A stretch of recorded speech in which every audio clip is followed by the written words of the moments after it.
Hello everybody, आज हम discuss करने वाले हैं रीजनल ज्योग्राफी में वेस्ट एशिया। और वेस्ट एशिया हमारे एक South Asia, then East Asia, Central Asia, South West Asia, Asian continent का पार्ट है। तो साउथ एशिया भी एशियन कॉन्टिनेंट का पार्ट है, then Central Asia, East Asia, South East Asia और वेस्ट एशिया। इसमें हमें जियोपॉलिटिक्स को समझने में बहुत हेल्प मिलेगी, प्लस ये भी समझ में आएगा कि एक वेस्ट एशिया का इंडिया के कंटेंट में क्या रोल है, और ये भी समझने का ट्राई करेंगे कि एशियन कॉन्टिनेंट में वेस्ट एशिया का इम्पोर्टेंस क्या है। देन थोड़ा हिस्टोरिकल ज्योग्राफी भी यहाँ पर समझ में आएगा, जियोपॉलिटिक्स भी क्लियर हो जाएगी। जियोपॉलिटिक्स में आप ये समझ पाएंगे कि किस आधार पर इंटरनेशनल लेवल पर पॉलिटिक्स खेली जाती है, इंटरनेशनल रूट क्या होते हैं और इंटरनेशनल सी रूट क्या होते हैं। तो यहाँ पर आपको वेस्ट एशिया और south West Asia and gulf country के बारे में समझने को मिलेगा। और ये मैं इतना कॉन्फिडेंस के साथ कह सकता हूँ कि तुम्हारे ज्योग्राफी में जो एक अंडरस्टैंडिंग लेवल है उसको बहुत ज़्यादा स्ट्रॉन्ग करेगा, क्योंकि अभी तक ज्योग्राफी क्या है, किताबों से पढ़ाई जाती है और उसे रटवाया जाता है, जबकि ज्योग्राफी क्या प्रैक्टिकल सब्जेक्ट है। और इसे जितना आप एक प्रैक्टिकल तरीके से समझाने का ट्राई करेंगे, एनवायरनमेंट से लिंक करेंगे, इतना ही ये हेल्पफुल होता है, इतना ही इंटरेस्टिंग होता चला जाता है।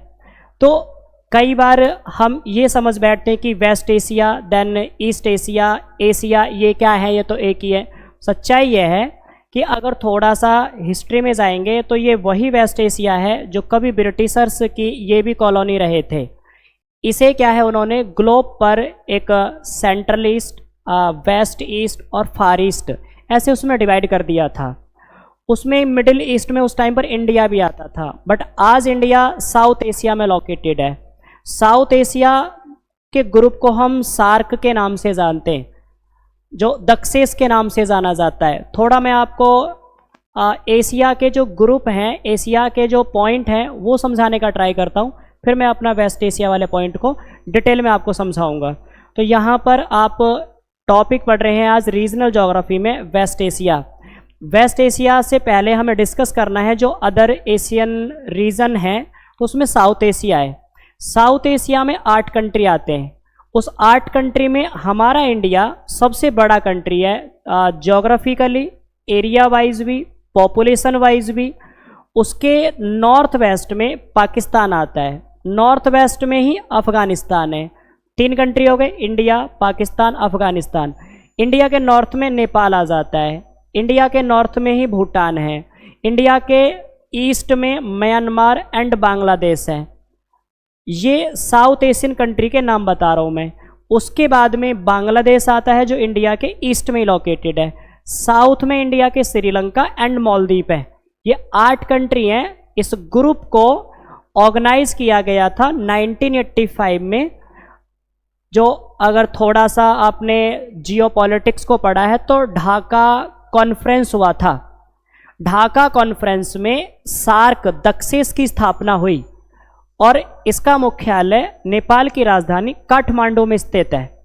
इसका समिट बाई एनुअल होता है, जिसे हम द्विवार्षिक कहते हैं, एनुअल नहीं, एनुअल बोला है मैंने। तो जिसे दक्षेस कहते हैं और दक्षिण एशिया कह देते हैं, साउथ एशिया कह देते हैं, उसमें 8 कंट्री आते हैं, उसमें अपना इंडिया है। फिर आता है ईस्ट एशिया। ईस्ट एशिया में जापान, कोरिया, ताइवान, ये कंट्री ज़्यादा इंपॉर्टेंट है। तो जिसमें आप कोरियन पेनिनसुला का नाम जानते हैं। कोरियन पेनिनसुला को 2 भागों में डिवाइड करता है 38th पैरेलल, जो नॉर्थ लैटिट्यूड है। नॉर्थ कोरिया साउथ कोरिया में डिवाइड कर देता है। नॉर्थ कोरिया एक कम्युनिस्ट कंट्री है, साउथ कोरिया एक कैपिटलिस्ट कंट्री है। कोरियन पेनिनसुला को भी डिवाइड किया कोल्ड वॉर के टाइम पर। कभी एक ही हुआ करते थे, बट नॉर्थ के आइडियोलॉजर अलग हो गए, साउथ के आइडियोलॉजर अलग हुए, तो दोनों में अलग अलग आपको थिंकर मिलेंगे। नॉर्थ ज़्यादातर कम्युनिस्ट होते हैं, साउथ के कैपिटलिस्ट होते हैं।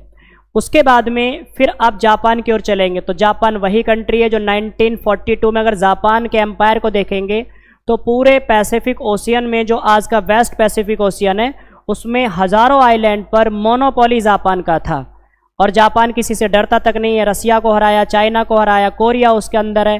तो 1941 में पर्ल हार्बर पर अटैक करता है। उसके बाद में अमेरिका क्या है, एक्शन लेता है। अमेरिका ने भी अपनी हेजेमनी दिखाने के लिए न्यूक्लियर अटैक किया जापान के ऊपर, जबकि उससे पहले आप पढ़ेंगे तो टोक्यो बमबारी जो हुई है, टोक्यो में जो बम्बार्ट हुआ है उसको देखेंगे तो नागासाकी और हिरोशिमा से भी ज़्यादा खतरनाक वो टोक्यो पर अटैक हुआ था। जापान तो तभी सरेंडर करने वाला था, तो अमेरिका ने अपनी हेजेमनी दुनिया के सामने रखने के लिए 6 अगस्त 1945 को न्यूक्लियर टेस्ट कर दिया, न्यूक्लियर अटैक कर दिया। उसके बाद में 9 अगस्त 1945 को उसके हिरोशिमा जो नागासाकी हैं वहाँ पर अटैक किए गए। उसके बाद में थोड़ा जापान की ओर देखेंगे तो वहाँ पर होन्शु आइलैंड है। इसके मेजर आइलैंड में होन्शु, होक्काइडो सबसे नॉर्थ में, क्यूशु, शिकोकू। होन्शु पर ही टोक्यो है, होन्शु पर ही ओसाका है, होन्शु पर ही किन्के का मैदान है, होन्शु पर ही कावासाकी जैसे शहर हैं। तो होन्शु क्या है, जापान का एक इम्पॉर्टेंट आइलैंड है जहाँ पर सबसे ज़्यादा जनसंख्या निवास करती है। उसके बाद में आप दूसरे पॉइंट में देखेंगे तो नेक्स्ट आता है साउथ ईस्ट एशिया। और साउथ ईस्ट एशिया में आपको 10 कंट्री का ग्रुप मिलेगा। उस ग्रुप को कहते हैं हम ASEAN, association south east Asian regional cooperation. इसकी स्थापना बैंकॉक डिक्लेरेशन के थ्रू हुई थी 1967 में। इसका हेड ऑफिस इंडोनेशिया की राजधानी जकार्ता में रखा है, जो आसियान है। आसियान में टोटल 10 कंट्री आते हैं। अगर अपने इंडिया से इनकी हम सीक्वेंस में याद करें तो इंडिया के बॉर्डर से लगा हुआ म्यांमार, म्यांमार से थोड़ा सा आप ईस्ट की ओर चलेंगे तो वहाँ मिलेगा आपको थाईलैंड। थाईलैंड के थोड़ा सा आप नॉर्थ की तरफ देखेंगे तो आपको मिलेगा लाओस। लाओस के थोड़ा ईस्ट में चलेंगे तो आपको मिलेगा वियतनाम। और लाओस वियतनाम के दक्षिण में बैठा हुआ कंबोडिया।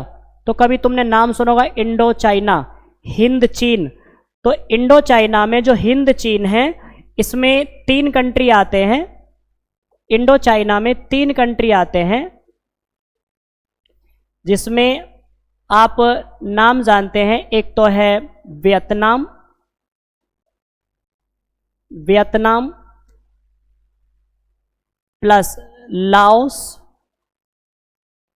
Plus Cambodia. इनको हिंद चीन कहते हैं। ये फ्रेंच कॉलोनी थे, फ्रांसीसी उपनिवेश थे। फ्रांस ने इनको आज़ाद किया, उसके बाद में इंडिपेंडेंट स्टेट बने। तो 5 ये जो आपके म्यांमार है, थाईलैंड है, लाओस है, वियतनाम है, कंबोडिया है। 5 कंट्री हो गए आसियान में। और 5 हैं जो फिलीपाइंस से लेकर सिंगापुर तक फैले हुए हैं। फिलीपाइंस जिसको हम फिलीपींस भी कह देते हैं। उसके साउथ में आपको मिलेगा ब्रुनई, ब्रुनई के साउथ में मिलेगा आपको इंडोनेशिया। इंडोनेशिया बहुत छोटे छोटे आइलैंड्स में अलग अलग डिवाइडेड है।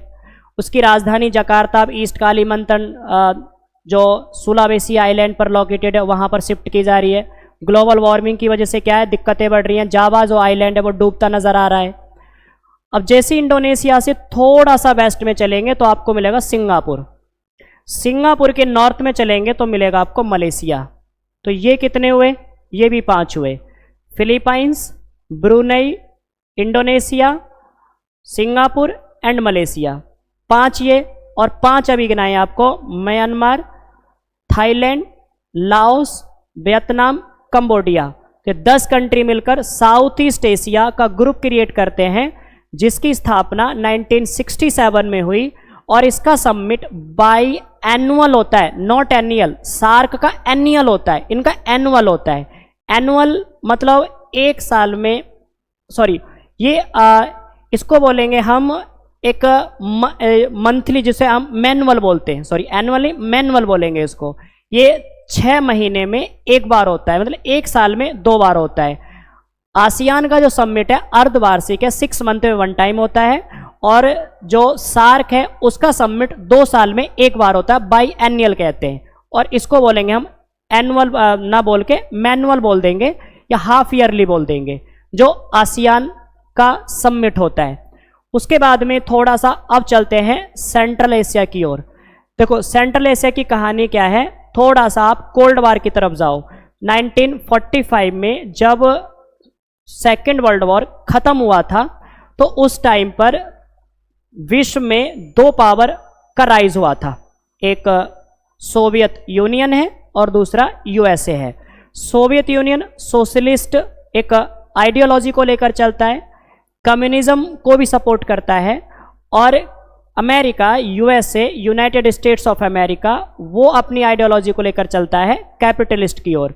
दोनों ने अपने अपने एजेंडा तैयार किए और दोनों अपने मेंबर्स को बढ़ाने के लिए आगे बढ़ने लगे। ऐसा इसलिए हुआ क्योंकि 1945 में अमेरिका के ऊपर परमाणु बम जब गिराया गया था तो रसिया ने ये कहा था अमेरिकन प्रेसिडेंट से कि ट्रूमैन था उस टाइम पर, ये कहा था कि जापान सरेंडर कर देगा, न्यूक्लियर अटैक करने की कोई नीड नहीं है। जबकि अमेरिकन प्रेसिडेंट ने ये बात इग्नोर कर दी थी स्टालिन की, और स्टालिन ने देखा कि अमेरिका अपनी हेजेमनी दुनिया के ऊपर थोपना चाहता है, इसीलिए दोनों के बीच में कंपटीशन बढ़ा। अमेरिका ने अपना परमाणु परीक्षण कर लिया था 1945 में, तो सोवियत यूनियन अपना परमाणु परीक्षण करेगा 1949 में। सिक्योरिटी काउंसिल में 5 कंट्री परमानेंट मेंबर हैं यूएन के, उसमें से 2 कंट्रियों ने अपने न्यूक्लियर टेस्ट 1950 से पहले कर लिए। अमेरिका 1945, रसिया 1949। उसके बाद में नंबर आता है ब्रिटेन का। ब्रिटेन ने 1952 में अपना पहला न्यूक्लियर टेस्ट किया, 3 हो गए। उसके बाद नंबर आता है फ्रांस का। फ्रांस ने 1960 में अपना पहला परमाणु परीक्षण किया। और चाइना आता है 5वें नंबर पर। चाइना ने अपना पहला परमाणु परीक्षण 1964 में किया। अब जब ये बात पूरा वर्ल्ड देख रहा था, ये हर कोई कंट्री अपना न्यूक्लियर जो सिस्टम है, न्यूक्लियर एक नेटवर्क है, उसे डेवलप करते हुए जा रहे हैं, तो दुनिया इस न्यूक्लियर टेरर से बहुत ज़्यादा एक टेरर में है, उसके डरी हुई है। तो यूएन क्या करेगा, मतलब यूएन क्या, अमेरिका ही होगा, मतलब ये कंट्री क्या करेंगे, सब मिलकर अब सोचेंगे कि ये तो नॉन वाइट भी न्यूक्लियर टेस्ट करने लगे, चाइना नॉन वाइट में आ जाता है। तो फिर अमेरिका ने क्या किया, एक तरीके से इस न्यूक्लियर सिस्टम को बैन करने के लिए 1968 में यूएन की ओर से एक ट्रीटी पास करवाई, जिसको नॉन प्रोलिफरेशन ट्रीटी कहते हैं, परमाणु अप्रसार संधि। 1968 में इसमें लिखा हुआ था कि आप जितने भी दुनिया के देश हैं जिसके पास न्यूक्लियर बॉम्ब है, वो अपना परमाणु हथियार बना लो, बट आप परीक्षण नहीं करोगे। तो इंडिया ने ये कहा कि सिक्योरिटी काउंसिल के 5 कंट्री ने अपने टाइम के अकॉर्डिंग न्यूक्लियर टेस्ट कर लिया, और जब अदर कंट्री की बारी आई तो उनके ऊपर ये प्रतिबंध लगाने के लिए तैयार हो गए। तो इंडिया ने कहा कि हम इस संधि पर हस्ताक्षर नहीं कर सकते। पाकिस्तान भी पीछे खड़ा था, नीचे मुंह करके बोला भारत नहीं करेगा तो हम भी नहीं करेंगे। तो इंडिया ने साइन नहीं किए उस पर, पाकिस्तान ने नहीं किए, इजराइल ने भी साइन नहीं किए, ईरान ने भी नहीं किए। नॉर्थ कोरिया ने कहा हम साइन करेंगे और हम न्यूक्लियर टेस्ट भी करेंगे। तो नॉर्थ कोरिया को बाद में सस्पेंड कर दिया एनपीटी ट्रीटी के साइन से। अब इस टाइम पर एनपीटी पर जो साइन नहीं किए हैं, एक नॉन सिग्नेटरी बॉडी है, उसमें इंडिया है, पाकिस्तान है, इजराइल है, ईरान है। उसके बाद में सीटीबीटी आई, conference test on ban treaty. और सीटीबीटी के थ्रू क्या है, दुनिया के कंट्री को ये मैसेज दिया गया कि आप एयर में, स्काई में, वाटर में आप न्यूक्लियर टेस्ट नहीं कर सकते, जो इस पे साइन करेगा। तो इंडिया ने कहा कि ठीक है, इस पे साइन कर देते, तो उस पे साइन हुए। उसके बाद में फिर इंडिया ने कहा कि अभी ग्राउंड में, मतलब अंडरग्राउंड में न्यूक्लियर टेस्ट के बारे में बात नहीं बोली गई है। तो इंडिया ने 1974 में अपना पहला न्यूक्लियर टेस्ट किया और यूएन का कोई उल्लंघन भी नहीं माना गया। और 1974 में जब पहला न्यूक्लियर टेस्ट हुआ था, तो उस टाइम पर जिस दिन यह न्यूक्लियर टेस्ट हुआ था तो बुद्ध पूर्णिमा थी, तो हम उसे पढ़ते हैं स्माइलिंग बुद्धा, मतलब पहले परमाणु परीक्षण को। उसके बाद में इंडिया का सेकेंड न्यूक्लियर टेस्ट हुआ 1998 में, परमाणु परीक्षण दूसरा हुआ था 1998 में, ये अटल बिहारी वाजपेयी के टाइम पर हुआ था, और पहला हुआ था इंदिरा गांधी के टाइम पर। तो ये पहला कहते हैं कि सक्सेसफुल था, और दूसरा थोड़ा मतलब उसको ऐसे बोलते हैं कि मिस हो गया था। ये अभी तक कहीं ऑफिशियल तो है नहीं, लेकिन न्यूज़पेपर में जो कटिंग आई थी उस टाइम पर ऐसी बातें हुई थी। हमारे पेपर में तो इतना ही पूछा जाता है कि आपके पहला परमाणु परीक्षण किसके टाइम पीरियड पर हुआ था, दूसरा परमाणु परीक्षण किसके टाइम पीरियड पर हुआ था। तो पहला इंदिरा गांधी है, दूसरा अटल बिहारी वाजपेयी है, एक ही प्लेस पर हुआ, राजस्थान के पोखरण में। घूम फिर के मैं दोबारा से आता हूँ अपने जो वेस्ट एशिया वाला पोर्शन है। तो वेस्ट एशिया में जो हम सेंट्रल एशिया को डिफाइन कर रहे थे, तो जब यूएसएसआर का 1991 में डिसइंटीग्रेशन हुआ तो उसमें से 15 देश अलग हुए थे।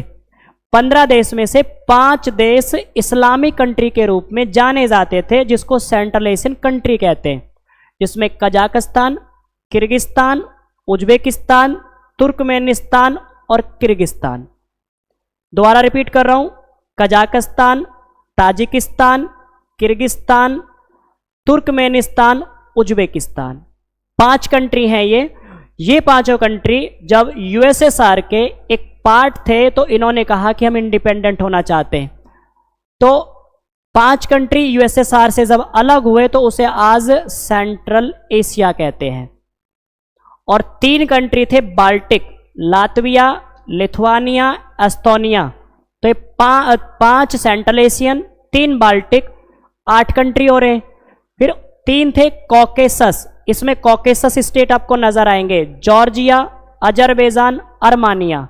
अभी जॉर्जिया, अजरबैजान को लेकर आप रोजाना टेंशन देखते हैं, युद्ध हो रहा है, रिफ्यूजी कैंप बसाए जा रहे हैं, सब शहर को छोड़कर अपना एक रिफ्यूजी कैंप में जाकर शेल्टर हाउस में रह रहे हैं। तो थोड़ा सा जियोपॉलिटिक्स को समझने के लिए ज्योग्राफी की मैपिंग जानना बहुत जरूरी होता है। वही रीजनल ज्योग्राफी है, यही हमें हेल्प करती है हिस्ट्री को समझने में, पॉलिटिक्स को समझने में, इकोनॉमिक्स में ट्रेड को समझने में, कल्चर को समझने में, इंटरनेशनल रूट को समझने में, सी रूट को समझने में, एयर रूट को समझने में, जो रीजनल ज्योग्राफी है।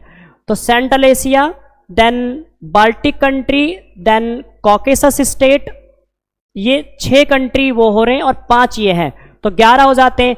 एक यूक्रेन था, यूक्रेन रसिया का वॉर आप जानते हैं कि 1 साल से ज़्यादा हो गया है, लेकिन अभी तक कहीं पर भी हालात सही नहीं दिख रहे हैं। दोनों के दोनों नेता एग्रेसिव हैं, जेलेंस्की भी और रसिया के प्रेसिडेंट पुतिन भी। बट हकीकत अगर देखा जाए तो यहाँ पर एक ऐसा नज़र आ रहा है जैसे 3rd वर्ल्ड वॉर के एक सीडिंग हो रही हो, तीसरे विश्व युद्ध की एक बीज बोए जा रहे हो।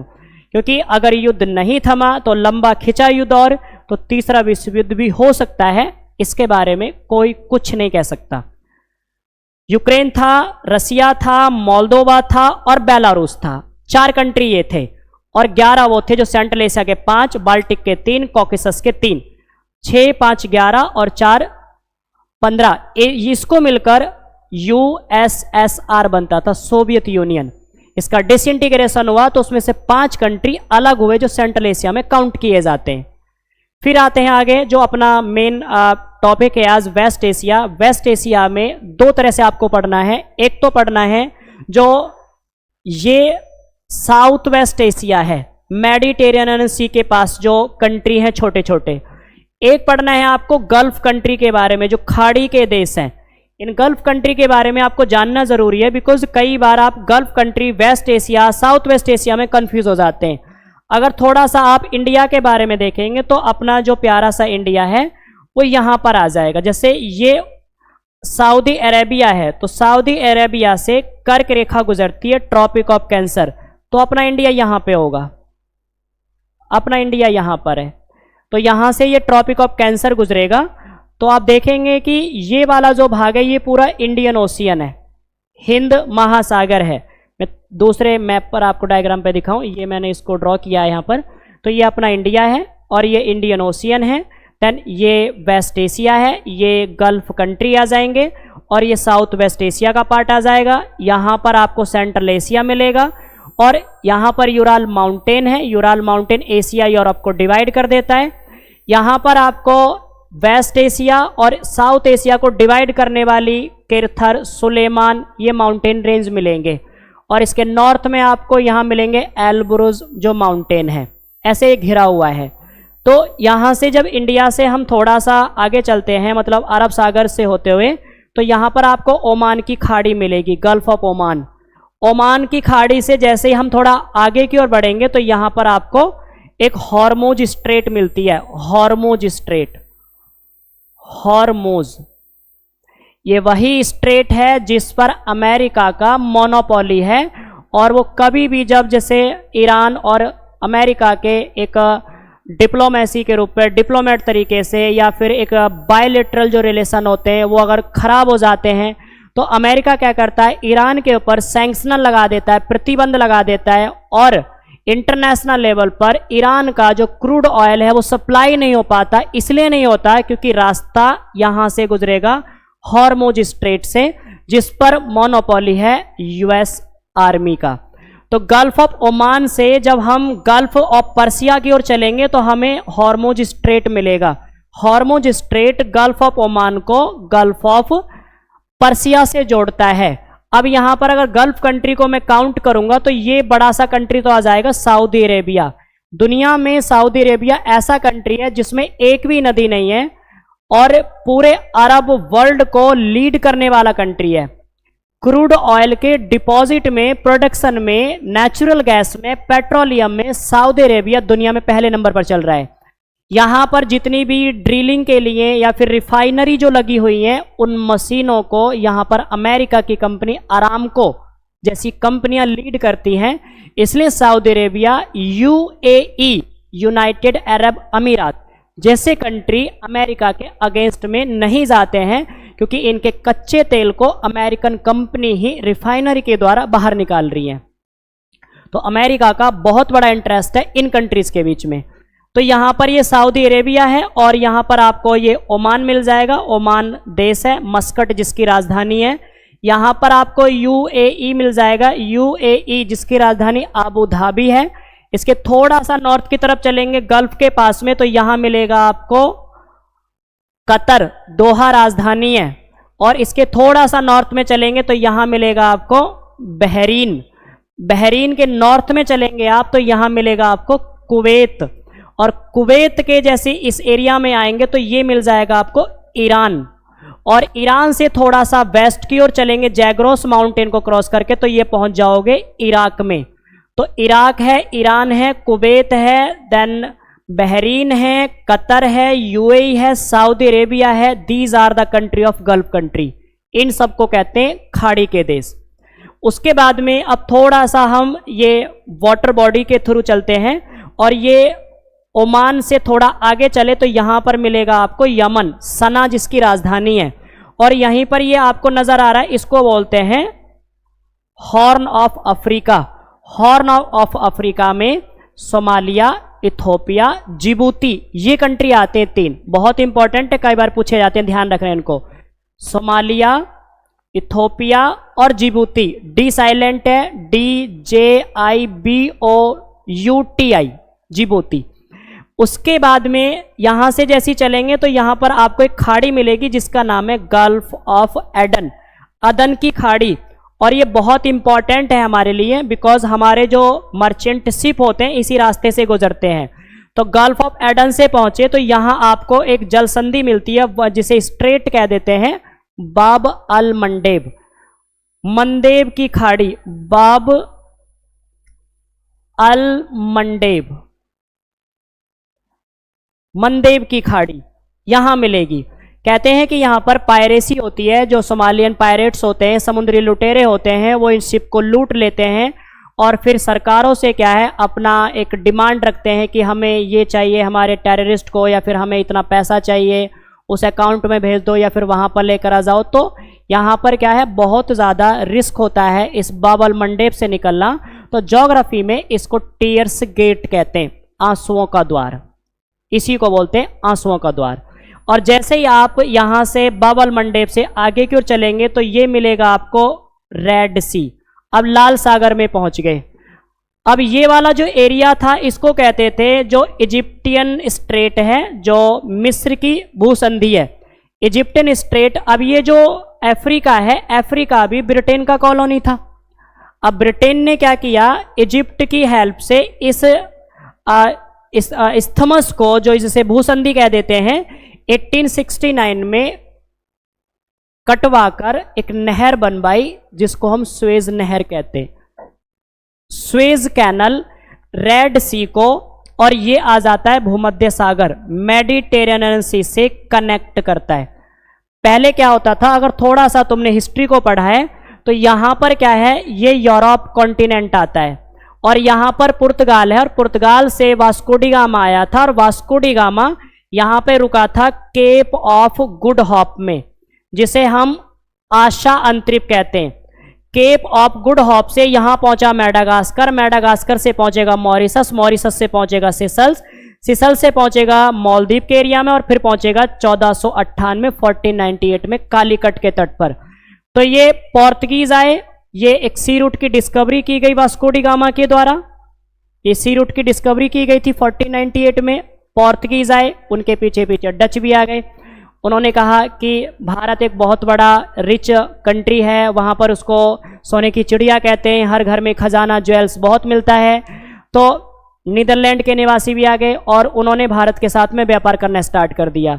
पुर्तगाली आए, उनके पीछे पीछे डच आए, उनके पीछे पीछे ब्रिटिशर्स आ गए, ब्रिटिशर्स के पीछे पीछे फ्रेंच आए, फ्रेंच के पीछे पीछे डेनिस आ गए। अब ये जो कंट्रीज हैं, जो इनके अराइवल का सीक्वेंस है, सबसे पहले पुर्तगाली आए और पुर्तगाली सबसे बाद में गए। ये तो है हमारे कंपटीशन के लेवल पर। नॉलेज पर्पज से क्या है कि आए सबसे पहले पोर्तुगीज, गए सबसे बाद में पोर्तुगीज, लेकिन मोनोपोली इंडिया को किया ब्रिटिशर्स ने। लेकिन उससे पहले इतिहास में अगर पढ़ोगे तो आपको पता चलेगा कि इंडिया को मोनोपोली करने का अगर एक किसी के पास क्रेडिट था तो फ्रेंच था, क्योंकि फ्रेंच ने क्या है पहले कर्नाटिक वॉर जो है वो जीत लिए थे। बट डुप्ले को क्या है, जो फ्रेंच गवर्नर था, फ्रांस बुला लिया जाता है और यहाँ पर ब्रिटिश कंपनी में क्लाइव को भेजा जाता है, और रिमेनिंग जो कर्नाटिक वॉर थे उन्हें क्लाइव जीत लेता है। उसके बाद में फिर बंगाल की ओर मार्च करता है। बंगाल में सिराजुद्दौला और उसका जो सेनापति मीर जाफर है, दोनों की बनती नहीं थी, और वहां पर इन दोनों को भड़काता है और मीर जाफर को लालच देकर अपनी तरफ मिला लेता है। और जून 1757 में बैटल ऑफ प्लासी में मीर जाफर अपने नवाब के अगेंस्ट में युद्ध लड़ता है, चीट करता है उसको, और बैटल ऑफ प्लासी क्लाइव जीत जाता है। उसके बाद में बैटल ऑफ बक्सर होता है। इंडिया के 3 एम्परर हैं, मुगल एम्परर, अवध का नवाब है और बंगाल का नवाब है। इन तीनों नवाबों की सेना या तीनों सम्राट की सेना बिहार में बक्सर जिला है, वहां पर सामने आती है ब्रिटिश ईस्ट इंडिया कंपनी के सामने, और ईस्ट इंडिया कंपनी की सेना को हेक्टर मुनरो लीड कर रहा था। और ये एक निर्णायक युद्ध हुआ था 1764 में, और इसमें इंडिया के तीनों सम्राट हार जाते हैं और ईस्ट इंडिया कंपनी बहुत बड़ी एक पावर बनकर राइज होती है। ये कहानी थी जो आपको हिस्ट्री के रूप में बताना था। मेरा इंटेंशन यहाँ पर समझाना है वेस्ट एशिया को। सऊदी अरेबिया क्या है, वेस्ट एशिया में बहुत बड़ा कंट्री है। इसके यहाँ पर एक जेद्दा शहर है, एक इंटरनेशनल पोर्ट भी है, हज यात्री ज़्यादातर यहीं उतरते हैं। और यहाँ पर क्या आए दिन आजकल बहुत ज़्यादा दिक्कतें बढ़ रही हैं, क्योंकि कुछ एक्टिविटी ऐसी देखी गई हैं जो यहाँ के पिलग्रिमेज को, जो एक तीर्थ यात्री होते हैं, उन्हें दिक्कत होती है। जेद्दा से थोड़ा सा आप ईस्ट की ओर चलेंगे तो यहाँ मिल जाएगा आपको मक्का। मक्का की कहानी आपको पता है, रिलीजियस प्लेस है इस्लामिक वर्ल्ड का, क्योंकि मोहम्मद पैगंबर साहब का बर्थ प्लेस बताया जाता है मक्का। 570 ईस्वी में मोहम्मद पैगंबर साहब का बर्थ हुआ था मक्का नामक स्थान पर। थोड़ा सा मैं आपको यहाँ पर जो इस्लाम है, यहूदी धर्म में और ईसाई धर्म में, इनके बारे में बताने का ट्राई करता हूँ। तो अगर थोड़ा सा आपने सुना है, इसके नॉर्थ में यहाँ पर इजराइल की राजधानी जेरूसलम है। जेरूसलम में जन्म हुआ था अब्राहम का। अब्राहम के फॉलोवर कहलाए थे ज्यूस, यहूदी जिसको कहते हैं। और अब्राहम के फॉलोवर्स भूमध्य सागर को क्रॉस करके यूरोप पहुंच गए थे, और यूरोप में वो बहुत बड़े बिजनेसमैन बन गए थे, तो अच्छा खासा टैक्स पे करते थे रोमन एम्परर को। तो फिर रोमन एम्परर उनसे हैप्पी रहता था। उसके बाद में इसी जेरूसलम में कुछ समय पश्चात जीसस क्राइस्ट का बर्थ होता है। कहते हैं कि 3 ईस्वी में उनका जन्म हुआ था। कुछ किताबों में ऐसा दिया गया, कितना सच है कितना झूठ है इसके बारे में कोई कुछ नहीं कह सकता। जीसस क्राइस्ट का बर्थ हुआ था, और जीसस क्राइस्ट का जैसी बर्थ यहां पर बताया जाता है, तो कुछ किताबों में 25 जो आपके दिसंबर की बात करते हैं वो डेट है, मैं ईस्वी की बात कर रहा हूं। तो यहां पर जीसस क्राइस्ट का जब बर्थ हुआ तो उनके फॉलोवर कहलाए क्रिश्चियन। ये भी अपने धर्म का प्रचार करते हुए, अपने रिलीजन का प्रोपोगेंडा को स्प्रेड करते हुए मेडिटेरियन सी क्रॉस करेंगे और पहुंच जाएंगे यूरोप। यूरोप में ऑलरेडी ज्यूस रहते हैं। तो वो अदर रिलीजन के पर्सन को सपोर्ट नहीं करेंगे, इसलिए उनके बीच में क्लैश होने लगा क्रिश्चियन और ज्यूस के। वहाँ पर ज़्यादातर जीसस क्राइस्ट को टारगेट करते थे ज्यूस कि he says that I am representative of God on the earth. ऐसी कंप्लेन जाकर वो रोमन सम्राट से कहते थे। रोमन सम्राट को दिक्कत हो रही थी बिकॉज एक तो रोमन सम्राट किसी की हेजेमनी, किसी की पॉपुलरिटी को बर्दाश्त नहीं कर सकता था। तो कहते हैं कि रोमन सम्राट ने ऑर्डर दिया, जीसस क्राइस्ट को कोर्ट में बुलाया गया, उन्हें विटनेस बॉक्स में खड़ा किया होगा, उनसे क्वेश्चन किए होंगे कि आपका ये कहना है कि आप खुदा के प्रतिनिधि हो, अगर आप मैसेंजर हैं रियल में गॉड के तो हमें कोई मिरेकल करके दिखाओ। तो उन्होंने कहा कि यहाँ तो हर कोई खुदा का बंदा है। तो रोमन सम्राट को वो बात डाइजेस्ट नहीं हुई।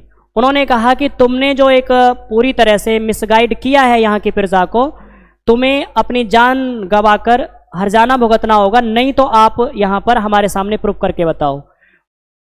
बात यहाँ तक आई कि उन्होंने कुछ नहीं बोला और जीसस क्राइस्ट को रोमन सम्राट ने ज्यूस के उकसावे पर क्रूसीफाइड करवा दिया, सूली पे चढ़ा दिया। बात अब यहाँ तक कुछ दिन के लिए ठंडे बस्ते में चली जाती है। इसी मक्का नामक स्थान पर मोहम्मद पैगंबर साहब का बर्थ होता है और वो स्टार्टिंग में एक क्रिश्चियन है। कोई कहते हैं ज्यूस थे, बट इस्लाम तो था नहीं उस टाइम पर। इस्लाम तो 570 ईस्वी में आया है। मोहम्मद पैगंबर साहब का जब बर्थ हुआ तो नए धर्म की स्थापना की उन्होंने, इस्लाम की, और मीनिंग बताया एंटर इन पीस, शांति में प्रवेश करना। यहां पर रहते थे शेख। वो शेख मोहम्मद पैगंबर साहब से चिढ़ते थे, उनकी पॉपुलरिटी से चिढ़ते थे। तो वो क्या है, मक्का को छोड़कर मदीना की ओर प्रस्थान करेंगे। मदीना बहुत दूर है, अरब के प्रायद्वीप में एंट्री करते हुए वो मदीना पहुंचेंगे 622 ईस्वी के अराउंड। और इन्होंने मक्का से मदीना के बीच में जब यात्राएं की तो उसको हिजरी संबत कहा गया। जैसे अपना हिंदू कैलेंडर है तो विक्रम संबत से चलता है। आज जिस कैलेंडर का हम प्रयोग करते हैं कि 3 तारीख है, 4 तारीख है, 2 तारीख है, ये इंग्लिश कैलेंडर है। हमारा कैलेंडर इंग्लिश कैलेंडर से 58 साल आगे है, क्योंकि विक्रम एरा 58 बीसी में लागू हुआ था। ये कैलेंडर पीछे चलता है जो इंग्लिश कैलेंडर है, जिसको आज प्रयोग में लेते हैं। तो जो हिजरी संबत है, जिसे हिजरी कैलेंडर के नाम से जाना जाता है, बाद में इसी मदीना नामक स्थान पर मोहम्मद पैगंबर साहब का देहांत हो जाता है 632 ईस्वी में। उसके बाद में इनके जो सक्सेसर हैं वो सिया कहलाए और इनके सक्सेसर का विरोध करने वाले सुन्नी कहलाए। तो सिया सुन्नी का यहाँ पर क्लैश आया। उसके बाद में जो पैगंबर के बाद एक कैलिफ पोस्ट बनी, खलीफा का पद बना, धार्मिक गुरु होता था दुनिया में इस्लामिक वर्ल्ड का, उसमें अबू बकर, उस्मान, अली, ऐसे ये उनके नाम के आगे मोहम्मद लगे हुए हैं। ये ऐसे पैगंबर आए या कैलिफ आए, जिसको खलीफा कहते हैं। उसी डिकेड में अगर तुमने इराक में एक प्लेस का नाम सुना हो, करबला, ये कहानी है 680 ईस्वी की। करबला में युद्ध हो गया, बैटल ऑफ करबला, और वहां पर मोहम्मद हसन की डेथ हो गई। उसका पश्चाताप करने के लिए इस्लाम में मुहर्रम निकाले जाते हैं। ये बात तो मैं आपको धर्म की बता रहा था। तो जेरूसलम कहते हैं 2 पहाड़ियों पर लोकेटेड है। 3 धर्मों का क्लैश बनता है यहाँ पर, सेंसिटिव पार्ट है ये। इस्लाम कहता है मेरा है ये, ज्यूस कहते हैं मेरा है ये, क्रिश्चियन कहते हैं मेरा है ये। लेकिन सच्चाई यह है, इजराइल एक ज्यूस कंट्री है, जेरूसलम पर इजराइल का मोनोपोली है। तो जैसे ही यहाँ से सऊदी अरब से अब आगे की ओर चलेंगे तो यहाँ पर आपको एक गल्फ ऑफ अकाबा मिलेगी, अकाबा की खाड़ी। और अकाबा की खाड़ी यहाँ पर एक आपको अकाबा पोर्ट भी मिलेगा जो जॉर्डन का है। इसके नॉर्थ में आपको जॉर्डन के एक रिवर है, उसके वेस्ट पर एक प्लेस है जिसे वेस्ट बैंक कहते हैं। इजराइल ने इसको छीन लिया, वेस्ट बैंक को, और अपने इजराइल टेरिटरी में इनकॉर्पोरेट कर लिया। वेस्ट बैंक आज इजराइल का है। उसके बाद में थोड़ा नॉर्थ में चले तो यहाँ पर इजराइल आया। इजराइल के पास ही पैलेस्टाइन है, जिसको हम फिलिस्तीन कह देते हैं, पवित्र भूमि बताया गया उसका मीनिंग। पैलेस्टाइन में हमास जो टेररिस्ट ऑर्गेनाइजेशन काम करता है, उसके बारे में हम न्यूज़पेपर में आए दिन पढ़ते हैं। लेकिन सच्चाई यह है कि जो हमास है पहले एक रिफॉर्मर के रूप में इकट्ठा हुए थे। सच्चाई यह है दुनिया के जितने भी आतंकवादी संगठन बने हैं रिफॉर्मर के रूप में आते हैं, जब पावरफुल हो जाते हैं तो उसके बाद में वो दुनिया में किसी की नहीं सुनते। और कड़वा सच यह है कि अगर दुनिया में किसी की औकात पहचाननी हो तो थोड़ी सी पावर और उसको पोजीशन दे दो, असली रूप क्या है इंसान का वो दिख जाता है। तो ये पावर हर किसी को डाइजेस्ट भी नहीं होती। तो हमास टेररिस्ट ऑर्गेनाइजेशन यहीं पे वर्किंग है पैलेस्टाइन में। अब इजराइल से थोड़ा नॉर्थ में चले तो आपको मिलेगा लेबनान। लेबनान के नॉर्थ में चलेंगे तो आपको यहां मिलेगा सीरिया। सीरिया की राजधानी दमिश्क है, डमिश्क जिसको कह देते हैं। यहीं पर सीरिया के डमिश्क के साउथ में एक प्लेस है गोलन हाइट। गोलन हाइट सीरिया ने इजराइल के अगेंस्ट में एक्टिविटी करना स्टार्ट कर दिया। इजराइल ने क्या किया, गोलन हाइट को कैप्चर कर लिया और धमकी दी कि अगर कभी आगे दुनिया में कभी आपके दिमाग में विचार आए इजराइल पर अटैक करने का तो पहले गोलन हाइट के बारे में सोचना। तो गोलन हाइट आज इजराइल का है। थोड़ा नॉर्थ में चलेंगे तो यहां मिल जाएगा आपको तुर्की, जिसको माइनर एशिया या एशिया माइनर जैसे नाम देते हैं। ये वही टर्की है जो ऑटोमन एम्पायर के नाम से जानते थे। इस्तांबुल एक बहुत बड़ा शहर था। तो यहां पर टर्की के नॉर्थ में यहां पर एक स्ट्रेट मिलती है जिसको कहते हैं Bosporus strait. Bosporus strait Marmara सागर को ब्लैक सी से कनेक्ट करती है। इस्तांबुल शहर के लगभग बीचों बीच में से गुजर रही है जो बॉस्पोरस स्ट्रेट है। तो ये टर्की अपनी ही दुनिया में एक ऑटोमन एम्पायर को क्रिएट करने में लगा हुआ है। तो ये लोकेशन बहुत जानना जरूरी है। और ये कंट्री यहां पर जो टर्की है, सीरिया है, लेबनान है, देन यहां पर इजराइल है, पैलेस्टाइन है, ये भूमध्य सागर से लगे हुए हैं। और इधर क्या है, ये वाला जो एरिया है ये इजिप्ट का गाजा स्ट्रिप थी। 2 बार युद्ध हुआ अभी तक, अच्छा खासा जो युद्ध हुआ है इन अरब वर्ल्ड में और इजराइल कंट्री के बीच। एक हुआ था 1948 में और एक हुआ था 1967 में। 1967 में इजराइल ने इस इजिप्ट से गाजा पट्टी को छीन लिया।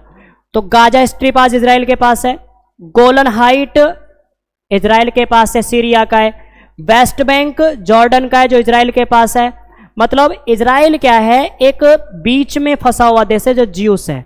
और ये एरिया जो आपको नजर आ रहा है इसको बोलते हैं अरब वर्ल्ड। इसमें लगभग 56 देश के अराउंड आते हैं। इसको यहां पर नाम देते हैं यूनाइटेड रिपब्लिक ऑफ अरब, इसको URA ऐसे बोल देते हैं। ये एक यूनिटी बनी हुई है इनकी, जो अलग से इनका इस्लाम का ग्रुप होता है। उसके बाद में थोड़ा सा इसकी ज्योग्राफी की ओर चलते हैं, पहले हिस्टोरिकल बैकग्राउंड पे जाते हैं। तो यहां पर जो टर्की और इराक है, तो इराक में एक सभ्यता विकसित हुई थी, आप सब अवेयर हैं, मेसोपोटामियन सिविलाइजेशन। ये दजला और फरात नदियों के किनारे विकसित हुई थी। टिग्रिस इरेफट्स इंग्लिश में बोलते हैं इनको।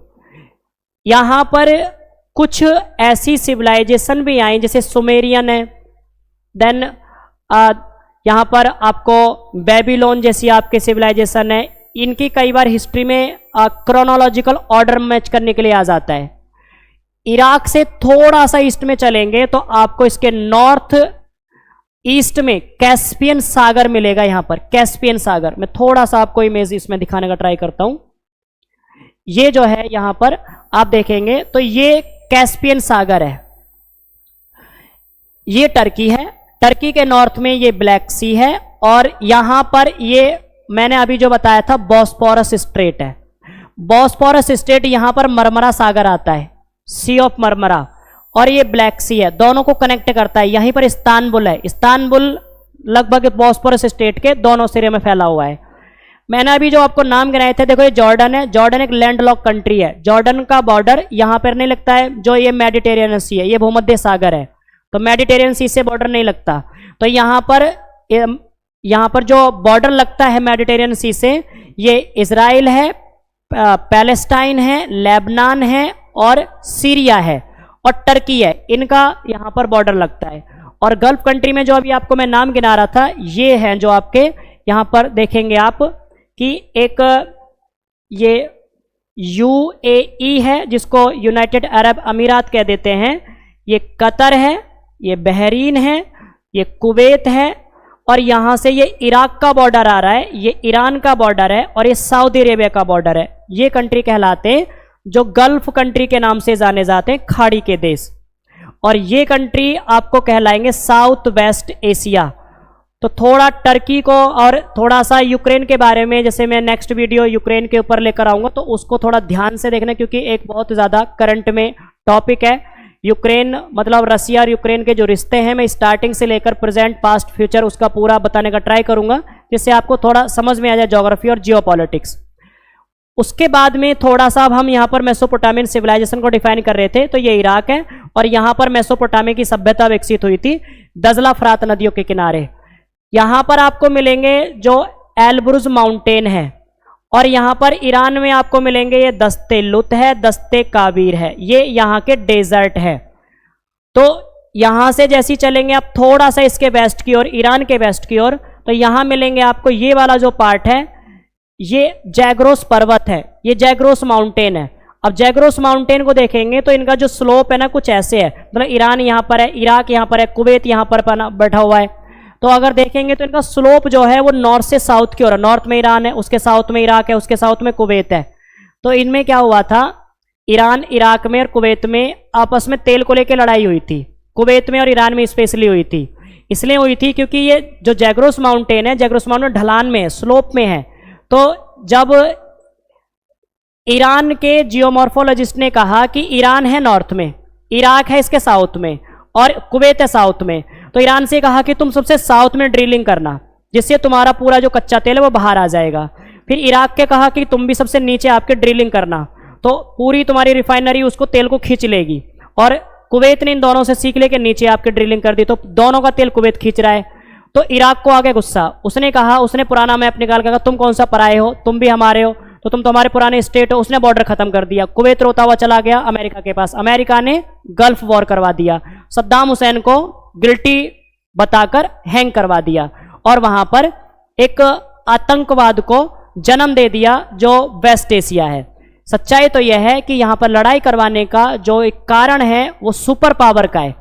दुनिया में अगर किसी को समझना है तो अगर पड़ोस में कोई व्यक्ति बहुत तेज गति से बढ़ रहा है तो उसके किसी भाई को बिगाड़ दो तो घर पूरा वैसे टूट जाता है।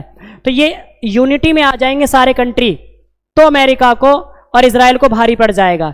इसलिए इनके अंदर यूनिटी बनाने ही नहीं देता अमेरिका, इनके बीच में आपस में फूट डलवाता रहता है। अल-कायदा यहाँ पर सऊदी अरेबिया में डेवलप हुआ है, जबकि आईएस जो है, जो इस्लामिक स्टेट है, ये इराक सीरिया में डेवलप है। अल बगदादी की कहानी तुमने सुनी होंगी, ओसामा बिन लादेन की कहानी सुने, ओसामा बिन लादेन को अमेरिका ने पाला है। अल बगदादी एक जो डिक्टेटर के रूप में उभर कर आया, उसने अमेरिका को उसकी एक अधीनता स्वीकार करने से मना कर दिया, उसको खत्म किया। अमेरिका ने पाला पोसा किसने पहले, अमेरिका ने किया था, क्योंकि स्टार्टिंग में तो वो क्या है, एक रिलीजियस रिफॉर्मर के रूप में पनप रहे हैं। जब पावरफुल हो जाते हैं तो अमेरिका कहता है आतंकवादी आतंकवादी है। यानी कहते हैं ना कई बार कि इंडिया यूएन में जाकर अमेरिका के सामने कई बार चिल्लाता था कि we are facing terrorism, we are facing terrorism. America reply देता है this is not a terrorism, this is a suffering voice of people, मतलब ये दबे कुचले व्यक्तियों की एक आवाज़ है। बाद में जब ओसामा बिन लादेन ने अमेरिका के प्लेन को हाईजैक किया तो अमेरिका को समझ में आया कि आतंकवाद कुछ होता है। तो इंडिया जो इतने दिन से नहीं कर पाया, ओसामा बिन लादेन ने उसके एक बार में प्लेन हाईजैक करके दुनिया को बता दिया, अमेरिका को बता दिया कि आतंकवाद भी कुछ होता है। इसलिए कई बार कोई प्यार की भाषा नहीं समझ रहा होता है तो उसको उसके ऊपर अटैक करके और उससे लड़कर कई बार समझाना पड़ता है कि हाँ देख ये होता है। तो दुनिया में डिप्लोमेसी बहुत बड़ी चीज़ होती है। ये वेस्ट एशिया जो एक कंट्री के रूप में आप देख रहे हैं, इंडिया का इंपॉर्टेंस ये होगा कि मान लीजिए यहाँ पर क्या है, ये पाकिस्तान है और इंडिया पाकिस्तान एक हो जाए तो ईरान से क्या है, इंडिया का बहुत अच्छा रिलेशन है। ऑयल यहीं से क्या है, एक एक्सपोर्ट किया जा रहा है। अगर मान लो पाकिस्तान और इंडिया एक हो जाते हैं तो इंडिया का टैक्स बच जाएगा और ईरान से डायरेक्ट पाइपलाइन इंडिया तक आ जाएगी और जो भारत में कच्चे तेल को सस्ता कर देगी। जो आज 100 रुपये प्लस आपके पेट्रोल हमें मिलता है वो 35 से 40 रुपये लीटर पेट्रोल हमें मिलने लग जाएगा अगर दोनों कंट्री एक यूनिटी बना लेते हैं। बट ऐसा कभी होगा ये इमेजिनेशन ही हो सकती है। आगे 100 साल तक कोई मैसेज नज़र नहीं आ रहा। तो ये रीजनल ज्योग्राफी है। रीजनल ज्योग्राफी को जियोपॉलिटिक्स के आधार पर और उसके कल्चरल के आधार पर पढ़ाया जाता है। इसका बहुत बड़ा इंपॉर्टेंस इंडिया के साथ है। इसकी लोकेशन तुम्हें जानना बहुत जरूरी है। और दूसरा, इंडिया का ट्रेड जो वेस्ट एशिया के साथ चलता है उसे भी जानना जरूरी है, इसलिए आपको रीजनल ज्योग्राफी। और नेक्स्ट में हम जो एशियन ग्रुप है उनको डिस्कस करेंगे। आज के लिए इतना ही रहने दो। So thank you.